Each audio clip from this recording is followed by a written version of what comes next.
Kira-kira di sini ibu-ibu suaminya kerja tetap apa sampingan? Tidak tetap. Oh, tidak tetap, rata ya. Kalau gitu kita harus memakai metode yang ada di depan ibu-ibu deh. Nah, di sini kita sudah mengelompokkan mana kebutuhan dan keinginan.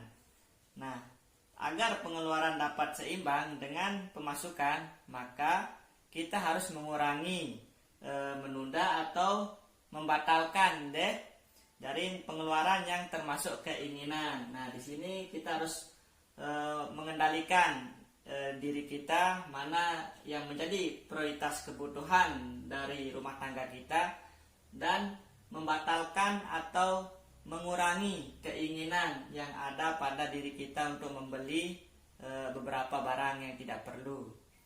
Nah, di sini sudah kita tanya tadi ibu-ibu bahwa kebutuhan ibu-ibu sendiri sudah ada, yaitu bayar listrik.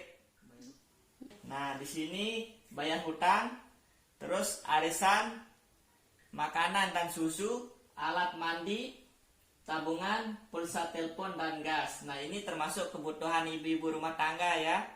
Nah, sementara yang menjadi keinginan ada 3, di mana keinginan itu adalah uang jajan, terus apalagi tas sekolah baru, terus rokok. Nah, yang menjadi keinginan ini, yang 3 ini, uang jajan ini kan bisa kita kurangi, dimana anak sekolah itu biasanya jajan berapa, yuk? 5.000. 5.000. Nah, di sana kan dia sudah sekolah dari pagi sampai jam 11 atau 12 baru dia pulang. Nah, di sana bisa kita mengurangi uang jajan itu sedikit, misalkan 4.000 ataupun 3.000. Nah, yang kedua adalah tas sekolah baru. Berembe kondisi tas sekolah baru ndak anak sida ibu? Berganti sekali setahun, Pak. Alhamdulillah, dari sida ngirit deh. Nah, patut dicontoh no. Kita bisa melihat berembe sih kondisi tas baru anak kita, apakah memang layak dipakai atau memang segera kita belikan. Apakah memang tas sekolah itu sudah rusak, misalkan resletingnya ataupun pegangan tali punggungnya, baru kita belikan anak kita. Nah, kalau memang tas sekolah itu masih bisa dipakai dan kuat, maka kita harus menunda keinginan untuk membelikan anak kita tas sekolah. Selanjutnya, merokok. Nah, dari ibu-ibu siapa-siapa suaminya yang perokok ini? Semua, Pak. Semua rata ya. Jadi kita harus memberitahukan suami kita bahwa merokok itu memang merusak kesehatan, sehingga kita harus mengurangi membelikan suami kita uang rokok, ataupun memang dia tidak bisa berhenti sama sekali, kita harus melangkah ataupun dengan cara bertahap. Jadi lamun semama sida suruh engkah ngerokok sama sekali terus sili ade wah beng, misal nane beng belanja sesemula sebungkus sejelo taruh setengah bungkus, darin kan itu akan memberikan nanti rutinitas atau efek akan berhenti deh bu deh. Nah,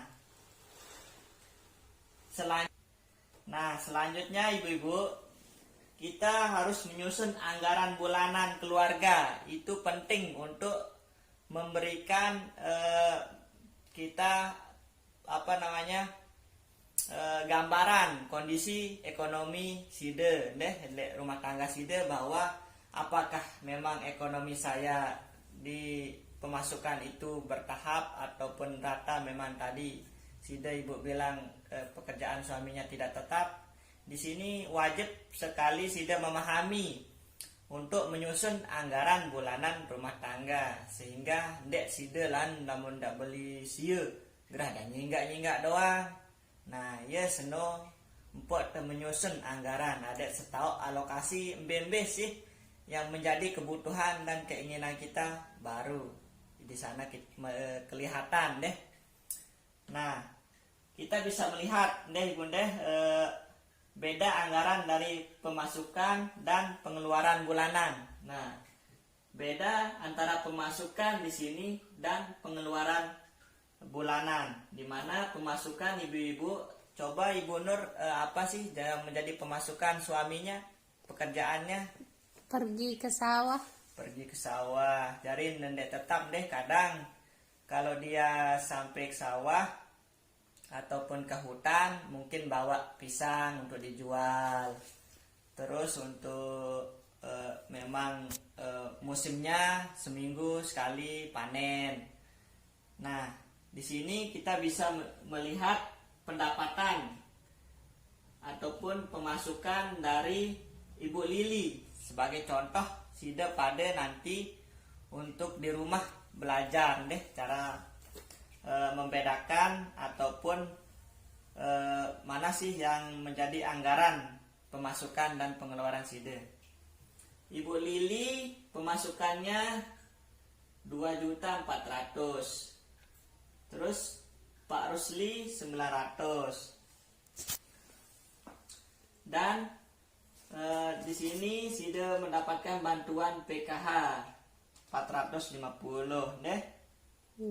Nah, terus sida juga dapat BPNT.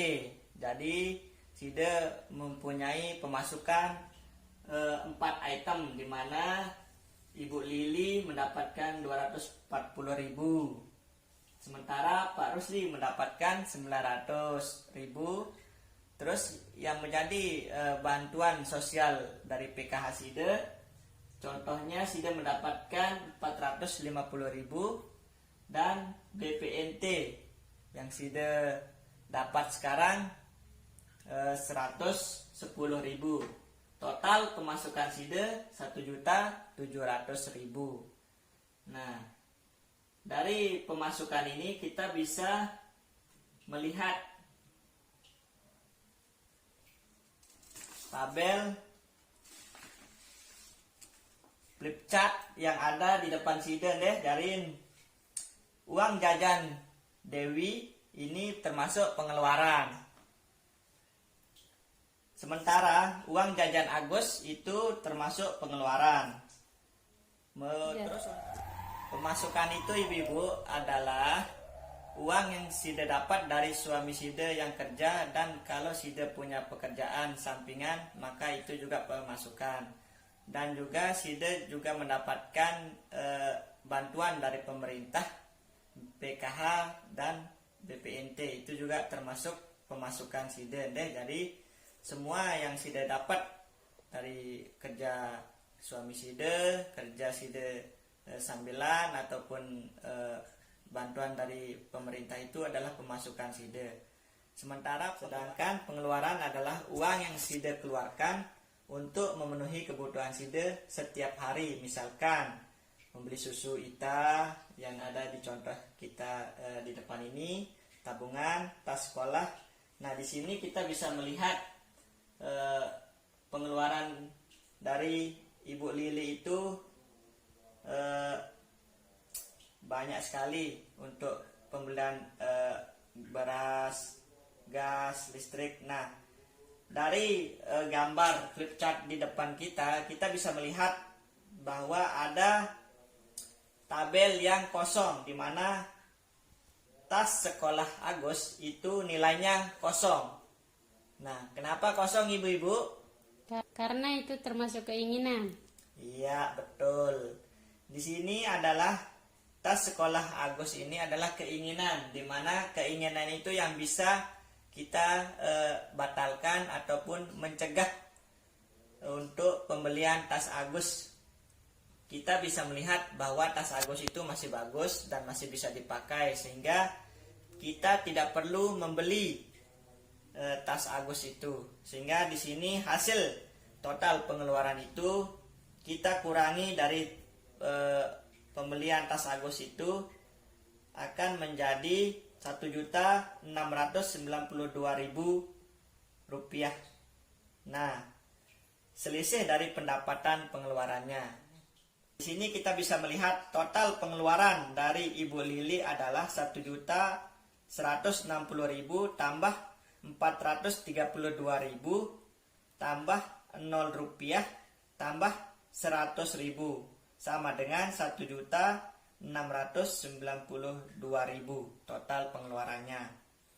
Nah, selisih pendapatan dikurangi pengeluaran. Nah, di sini kita bisa melihat selisih pendapatan dikurangi pengeluaran, di mana pendapatan Ibu Lili itu 1.700.000 dikurangi 1.692.000 ini pengeluarannya, ya, menjadi selisihnya adalah 8.000.